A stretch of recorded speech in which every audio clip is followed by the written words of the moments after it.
there's a gateway, which is finding a passion and starting to pursue that passion, and eventually the purpose reveals itself. Well, I think people too think, I don't have the energy to do both. I'm already working, what have you. The irony is that if you go do that thing you're passionate about, it'll give you more energy. It fuels the other thing. Yeah. What do you think you might tell younger Gary? That you're Superman. Do you speak as well? Yes, I do. I know when I'm in the presence of greatness. And so you have spoken to, I think, 7,500 of, these really amazing, successful people. And what is the most common characteristic that you find with these people? So number one, meaning the top trait, I know the top 5, and the top one stands out like a sore thumb. I kind of say it's like a domino effect. Like the hardest one I ever got, the hardest interview I ever secured was Jack Canfield from Chicken Soup, the Chicken Soup for Soul co-creator. And I always say it was the biggest domino knockover because I had nothing. I had nobody to reference. And we had no listeners on my show. I was going to his team with 0 listeners, and Jack didn't do podcasts. And this was like 2002. Stop trying to become the next Tony Robbins. And I think you have to recognize that if you get bored after 5 minutes or 2 minutes or 3 minutes, then you shouldn't expect the audience to sit there listening to your one story for an hour. In a world where I feel everything is filtered, being authentic to me is being unfiltered. Or you sit down and say, for this interview, I think this is my overall map. Yeah, I mean, that's a great question. Because I started in a different way than I am now. So I started, people always say to me, how do you get better at interviews? And to me, it's like anything else. You put in 10,000 hours and you'll get better. How do we start? So I usually tell people to write down or think internally, I always say it's the GVP. So what instead of MVP, what is your goal? Okay.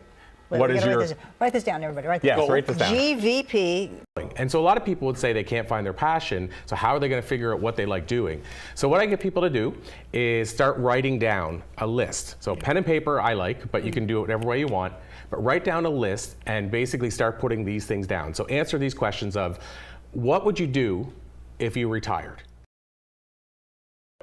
And we are with the biggest name people. I've met this amazing gentleman. Tell us your name, your business, and who you're here to help. So name is Poirier. Wow, so I've been asked that maybe 3 times after asking people thousands, and I often think, I'm surprised people don't ask me this more often. So now I'm jaded, I have to say, because I know what most people would answer, and it probably skewed my answer. So what most people answer. Yeah. People kept saying that, oh, so you're that speaker guy over and over again. Yeah. And finally I clued in and said, maybe there's a branding thing here. That's smart. That's super smart. But that's how that speaker guy started. But as far as how I got into speaking. Yeah, how did you get into speaking? Ironically, I started years ago performing stand-up comedy. Mine is related to both, but I'd say it more leans towards the business side of my life. And so mine is to be the guy who motivates, donates, inspires, educates, and entertains. And so if you think about that, the donating can be on my personal side, giving back. Inspiring can be to my children. So it can be personal, it can be corporate. But it wasn't always that way.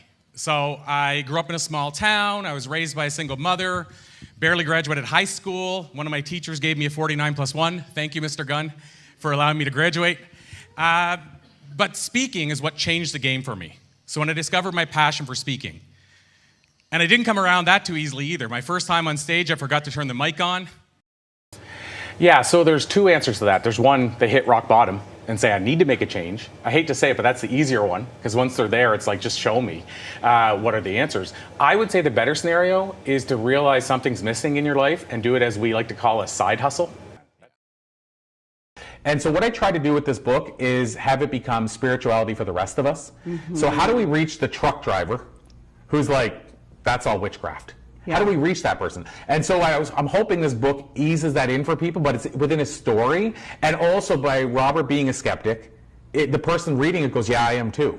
And then hopefully they start to see some of these things in a way, like you said, that's not forceful teaching.